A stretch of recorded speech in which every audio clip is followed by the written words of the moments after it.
Assalamu alaikum wa rahmatullahi wa barakatuh, chers frères et chères sœurs en islam. Le Tahajjud, une prière de transformation.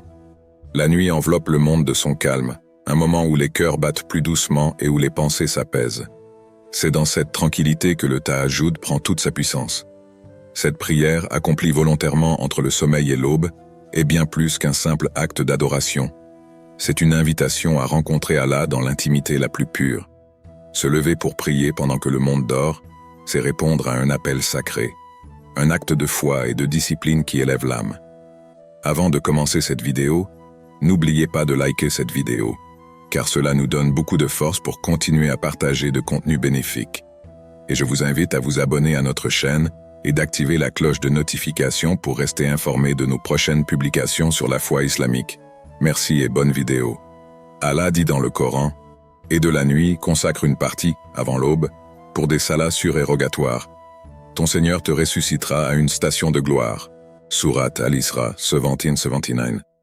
Ces paroles rappellent la valeur spirituelle inestimable du Tahajjud, un moment où l'on s'efforce de se rapprocher de la grandeur d'Allah. Le Tahajjud n'est pas une obligation, mais c'est un acte qui reflète une dévotion sincère et une aspiration profonde à cultiver un lien spécial avec le Créateur.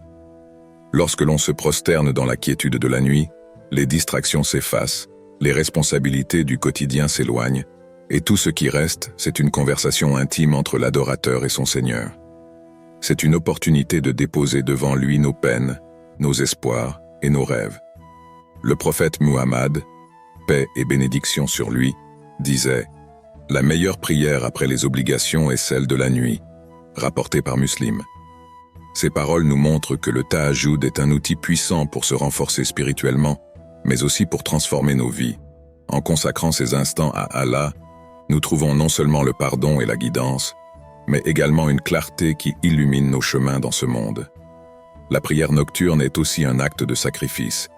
Elle exige de renoncer à un sommeil confortable pour chercher un réconfort plus durable, celui de la proximité avec Allah. Cet effort conscient nous enseigne la patience et la persévérance. À chaque prosternation, à chaque supplication, nous purifions nos cœurs et nous cultivons la paix intérieure. Dans les épreuves, le Tahajjud agit comme un phare. Il rappelle que, peu importe les vents contraires, Allah écoute et répond. Comme il le dit dans le Coran, « Votre Seigneur dit, invoquez-moi, je vous répondrai. » Surat Ghafir 40-60. Chaque prosternation avant l'aube est une opportunité de renouveler notre foi, de raffermir notre patience et de puiser la force nécessaire pour surmonter les défis. Ces moments calmes où l'âme dialogue avec son Seigneur sont une véritable transformation, un renouveau spirituel qui nous guide vers une vie plus lumineuse et vertueuse. Ainsi, à travers le Tahajjud, la nuit devient une source de lumière, et chaque prière un pont vers la miséricorde infinie d'Allah. Réflexion et dhikr. Une lumière pour le cœur. Aux premières heures de la matinée, alors que le monde demeure dans son silence le plus profond, une opportunité unique s'offre aux croyants, le moment de réflexion et de dhikr. Dans ce calme absolu, les barrières entre le cœur et le divin s'atténuent, permettant à l'âme de s'élever et de se reconnecter à sa source. Ces moments précieux sont un don d'Allah, un espace pour se recentrer, réévaluer ses intentions et revivifier sa foi. Allah rappelle dans le Coran « Ceux qui ont cru et dont les cœurs se tranquillisent à l'évocation d'Allah. » Certes, c'est par l'évocation d'Allah que les cœurs se tranquillisent. Surat Ar-Ra'd, 13h28. Ces paroles divines nous rappellent le pouvoir transformateur du dhikr, une pratique qui calme les tempêtes intérieures et remplit le cœur d'une lumière divine. Le dhikr, ou la remémoration d'Allah, dépasse le simple fait de répéter des mots. C'est un acte profond qui engage à la fois le cœur et l'esprit. En évoquant les noms d'Allah, Al-Rahman, Al-Rahim, Al-Ghaffar, nous plongeons dans une mer de paix et de gratitude. Chaque nom est une porte vers une meilleure compréhension de notre Créateur et de sa miséricorde infinie. La réflexion joue également un rôle clé à ce moment. Elle nous pousse à examiner nos actions et à confronter nos intentions. Ai-je suivi le chemin d'Allah aujourd'hui? Mes paroles ont-elles été bienveillantes? Ai-je fait preuve de gratitude envers mes bénédictions? Ces questions posées dans le silence du matin permettent de purifier le cœur des doutes et des insécurités. C'est aussi un moment pour élever des duas sincères, des supplications issues des profondeurs de l'âme. Dans l'obscurité paisible, ses prières semblent toucher directement les cieux. Comme le dit le prophète Muhammad, paix et bénédiction sur lui. Votre Seigneur descend chaque nuit au ciel le plus bas durant le dernier tiers de la nuit, et il dit « Qui m'invoque pour que je lui réponde? Qui me demande pour que je lui donne ?» rapporté par Al-Bukhari et Muslim. À travers le dhikr et la réflexion, nous renforçons non seulement notre lien avec Allah, mais nous cultivons également des vertus essentielles, telles que la patience, la gratitude et l'humilité. Ces pratiques ancrent nos cœurs dans la sérénité et nous donnent la force de surmonter les défis de la vie quotidienne. En ces heures sacrées, chaque invocation résonne comme une musique céleste. Chaque nom d'Allah récité est un pas vers la purification de l'âme et la satisfaction du très miséricordieux. Que ces moments de réflexion et de dhikr soient un phare qui illumine notre chemin et nous guide vers la satisfaction d'Allah. Récitation du Coran. Une conversation divine. Aux premières lueurs du jour, lorsque le monde est encore plongé dans le silence, une opportunité précieuse se présente, celle de se plonger dans les paroles divines du Coran. Ces moments de calme sont un terrain fertile pour une connexion intime avec Allah, car ils offrent une concentration pure et une réception totale de sa sagesse. Allah dit dans le Coran, et récite le Coran, lentement et clairement. Surat Al-Muzammil, ce 28 verset four. Cette recommandation invite à une lecture réfléchie, où chaque mot est médité, chaque verset contemplé, et chaque message absorbé. Le Coran n'est pas un simple texte, c'est un guide éternel, une lumière dans l'obscurité, et une source de réconfort pour les âmes troublées. Réciter le Coran à l'aube n'est pas uniquement une pratique spirituelle, c'est un dialogue profond entre l'adorateur et son créateur. Chaque verset est une réponse aux questions que l'âme porte en silence. Les récits des prophètes, les descriptions de la création et les promesses de l'au-delà offrent non seulement des leçons de vie, mais aussi des solutions aux dilemmes modernes. Pendant cette récitation, le cœur s'ouvre et l'esprit s'élève. Chaque mot apaise les tensions, chaque rythme apaise les craintes, et chaque message renforce la foi. C'est un moment où les soucis de ce monde semblent s'éclipser, remplacés par la certitude que toute chose repose entre les mains d'Allah.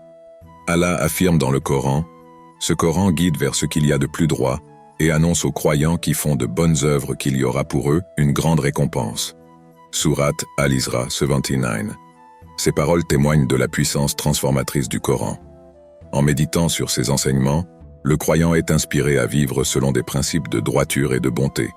Le moment de récitation, à l'aube, est aussi une manière de préparer son esprit pour la journée à venir. Ce n'est pas seulement un exercice spirituel, mais aussi un apaisement mental. L'harmonie des versets calme l'anxiété et inspire une clarté qui guide dans les décisions et les actions. À travers la récitation du Coran, le croyant renouvelle sa promesse envers Allah et fortifie son engagement envers les valeurs islamiques. Ces instants précieux permettent de bâtir une foi inébranlable et de nourrir une relation profonde avec le Créateur. C'est une invitation à vivre pleinement selon les paroles divines et à affronter la journée avec sérénité et conviction. L'istighfar, une purification de l'âme. Dans la quiétude des heures avant l'aube, un moment sacré s'offre pour s'adresser à Allah avec humilité et sincérité, en recherchant son pardon. L'istighfar, ou demande de pardon, est bien plus qu'un acte verbal. C'est une purification spirituelle, un cheminement vers la libération du poids des péchés et des regrets. À travers cette pratique, le cœur retrouve sa clarté, l'âme sa sérénité, et l'esprit sa paix. Allah dit dans le Coran, « Et quiconque fait un mal ou se fait du tort à lui-même, puis demande pardon à Allah, trouvera Allah absoluteur et miséricordieux. » Surat An-Nisa, 410. Ces mots rappellent que le pardon d'Allah est infiniment accessible à celui qui se repent sincèrement. Peu importe l'ampleur de nos fautes, l'istighfar est une clé qui ouvre la porte à la miséricorde divine. L'istighfar est un acte de courage, car il exige de reconnaître ses erreurs et d'accepter sa responsabilité. Ce n'est pas seulement demander pardon pour des actions passées, mais aussi s'engager à s'améliorer et à ne plus répéter les mêmes erreurs. Ce processus de repentance nous éloigne du désespoir et nous rapproche d'une vie en harmonie avec les commandements d'Allah. Le prophète Muhammad, paix et bénédiction sur lui, disait « Par Allah, je demande pardon à Allah et je me repens à lui plus de 70 fois par jour », rapporté par Al-Bukhari. Cet exemple montre l'importance de faire de l'istighfar une habitude régulière, un acte continu qui renforce notre lien avec Allah et maintient nos cœurs dans un état de pureté. L'istighfar est également une occasion de pardonner aux autres. Pardonner, c'est se libérer des chaînes de la rancune et du ressentiment. Lorsque nous pardonnons, nous imitons l'attribut d'Allah, Al-Ghaffar, le pardonneur, et nous permettons à notre âme de guérir et de grandir. Dans ces moments de repentir, le croyant se tient vulnérable devant Allah, le cœur rempli de regrets et d'espoir. Cette vulnérabilité est le point de départ d'une transformation spirituelle. L'istighfar apaise l'angoisse, renouvelle l'espoir et réaffirme notre foi dans la miséricorde infinie d'Allah. Ainsi, chaque invocation de pardon est un pas vers un renouveau spirituel, un moyen de s'affranchir des fardeaux du passé et de s'approcher d'Allah avec un cœur purifié. Ces instants d'humilité, baignés dans la lumière du repentir, marquent un retour vers la paix intérieure et la satisfaction divine. Planifier sa journée. Une habitude prophétique. Le début de la journée, enveloppé dans la sérénité des premières lueurs du matin, est un moment précieux pour poser les bases d'une journée fructueuse. Dans cette période de calme, le croyant est invité à organiser ses priorités avec intention, comme le prophète Muhammad, paix et bénédiction sur lui, l'a exemplifié tout au long de sa vie. La planification, en tant qu'acte conscient, transcende la simple gestion du temps. C'est un moyen d'harmoniser le spirituel, le personnel et le professionnel. Allah dit dans le Coran, « Et nous avons créé pour vous la nuit comme vêtement, et le sommeil comme repos, et nous avons fait du jour un temps pour des moyens de subsistance. » Surat An-Naba 78-10-11. Ce verset souligne la valeur divine du temps et la nécessité de l'utiliser à bon escient pour s'épanouir pleinement. Le prophète Muhammad, paix sur lui, était un modèle d'équilibre et d'efficacité. Sa vie reflétait une parfaite organisation, malgré les multiples responsabilités qu'il portait. Prophète, chef de communauté, père et époux. Chaque moment de sa journée avait une intention claire, et il était connu pour commencer sa matinée en établissant ses priorités. Il conseillait souvent « Les deux bénédictions que beaucoup de gens négligent sont la santé et le temps libre ». Rapporté par Al-Bukhari, planifier sa journée tôt le matin permet d'aborder les tâches avec clarté et de minimiser la confusion. C'est une occasion de fixer des objectifs réalistes et alignés sur nos valeurs islamiques. Une journée bien organisée commence par la reconnaissance des responsabilités spirituelles, comme la prière et le dhikr, suivi des engagements professionnels et personnels. Ce processus nous aide à équilibrer les aspects essentiels de notre vie et à éviter le chaos. La planification est également une manière de montrer sa gratitude envers le temps, un bienfait qu'Allah nous a accordé. En structurant sa journée, on veille à ne pas gaspiller ce don précieux et on maximise son potentiel pour le bien ici-bas et dans l'au-delà. Cette habitude nous rappelle également l'importance de la flexibilité. Le prophète Muhammad, paix sur lui, enseignait la modération et l'adaptation, car même les plans les mieux préparés peuvent être affectés par des imprévus. Cependant, une planification claire offre une structure pour gérer les défis avec sérénité et sagesse. Enfin, planifier sa journée tôt le matin permet de vivre avec intention. Chaque tâche, petite ou grande, est réalisée dans une optique de satisfaction divine. Cette approche confère un sens à nos actions quotidiennes et transforme chaque moment en une opportunité d'adoration. Ainsi, comme le montre l'exemple prophétique, la planification n'est pas un simple outil, mais une habitude qui guide vers un équilibre spirituel et pratique, nous aidant à exploiter chaque heure avec sagesse et efficacité. Dhikr et méditation. Une force intérieure. Le dhikr, cette pratique si précieuse de se souvenir d'Allah, ouvre la porte à une profonde connexion spirituelle. C'est une lumière qui illumine nos cœurs et chasse les ténèbres de l'oubli. Chaque parole prononcée en louange à Allah, chaque Subhanallah, Alhamdulillah ou Allahu Akbar, nous rappelle sa grandeur infinie et sa miséricorde qui ne connaît aucune limite. Dans un monde rempli d'agitation, le dhikr agit comme un refuge. Il apaise les âmes troublées, réduit les angoisses et apporte une sérénité que rien d'autre ne peut égaler. Mais ce n'est pas seulement un acte verbal. Le dhikr est également une expérience méditative, un état d'esprit qui nous amène à réfléchir sur nos actions, nos intentions et notre lien avec le divin.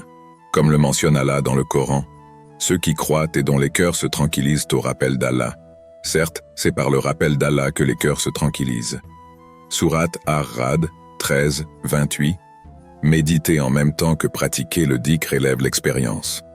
Lorsque vous vous asseyez dans un moment de silence, en concentrant votre esprit sur la grandeur d'Allah, vous vous connectez à votre essence spirituelle. Cette combinaison de dhikr et de méditation devient un outil puissant pour calmer vos craintes et renouveler votre foi, vous permettant de vous recentrer sur ce qui compte vraiment. Ces pratiques ne se limitent pas à une simple tranquillité. Elles cultivent également des qualités fondamentales: la patience face aux épreuves, l'humilité devant la grandeur d'Allah et la gratitude pour ses innombrables bienfaits. Chacune de ces vertus agit comme une boussole, vous guidant à travers les défis inévitables de la vie. Imaginez un instant la puissance de cette remémoration. Lorsque vous prenez le temps de dire « Alhamdulillah » pour les bénédictions que vous possédez ou « Astaghfirullah » pour vos imperfections, c'est comme si vous rechargiez votre âme. Allah nous a donné ces outils pour naviguer dans ce monde avec force et sagesse. Ainsi, dans le tumulte de la vie quotidienne, n'oubliez pas de faire une pause. Rappelez-vous qu'Allah est toujours proche de vous, attendant votre appel, prêt à remplir votre cœur de paix et votre esprit de clarté. Étirement ou yoga, une harmonie entre corps et esprit. Dans la quête de la proximité avec Allah, le soin du corps n'est pas négligé. Notre enveloppe physique, un don divin, mérite attention et respect. Les étirements matinaux ou des mouvements inspirés du yoga peuvent être une manière d'aligner le corps et l'esprit sur une même fréquence de sérénité et de gratitude. Ces exercices simples, effectués dans les heures bénies de la matinée, revitalisent non seulement les muscles, mais aussi l'âme. Chaque mouvement, chaque étirement, devient une forme d'adoration silencieuse, un remerciement à Allah pour la santé et la vitalité qu'il nous accorde. Et c'est lui qui a créé les cieux et la terre en toute vérité, et il vous a façonné. Et quelle belle stature il vous a donnée. Surat At-Tagabun 64.3. Synchroniser la respiration avec les mouvements amplifie cette expérience. Inspirez profondément, en imaginant que vous absorbez la miséricorde d'Allah. Expirez doucement, en visualisant le départ des tensions et des inquiétudes. Ce rythme méditatif apaise l'esprit, aide à relâcher les tensions physiques et prépare le croyant à aborder la journée avec une énergie renouvelée et une disposition paisible. Les étirements ne sont pas simplement une activité physique. Ils permettent de se recentrer sur l'instant présent, d'apprécier les bénédictions d'Allah et de cultiver une connexion plus profonde avec lui. Cette harmonie entre corps et esprit est essentielle pour maintenir un équilibre dans un monde rempli de distractions et de défis. Adopter cette pratique chaque matin, dans un esprit d'adoration et de gratitude, élève l'expérience physique au rang de l'acte spirituel. C'est un rappel que dans l'islam, même les gestes simples, lorsqu'ils sont faits pour plaire à Allah, ont une valeur inestimable. Les heures entre 3 heures et 5 heures du matin, enveloppées d'un silence sacré, sont une invitation unique à renforcer notre lien avec Allah. Ces pratiques spirituelles ne sont pas de simples rituels, mais des moyens puissants de cultiver la discipline, la gratitude et la sérénité. En ces instants précieux, nous nous rappelons que le ciel semble plus proche et que notre Créateur entend les murmures les plus sincères de nos cœurs. Prière. Ô Allah, Seigneur des mondes, toi qui vois ce que nos âmes recèlent, donne-nous la volonté et le courage de nous lever pour t'adorer dans les heures bénies. Purifie nos intentions et nos actions, rends nos cœurs sincères et lumineux, accepte nos prières, pardonne nos manquements, et guide-nous sur le chemin de ta lumière et de ta miséricorde. Fais que chaque matin soit une opportunité de renouveler notre foi et de nous rapprocher de toi. Remplis nos vies de ta paix et de tes bénédictions infinies. Amin.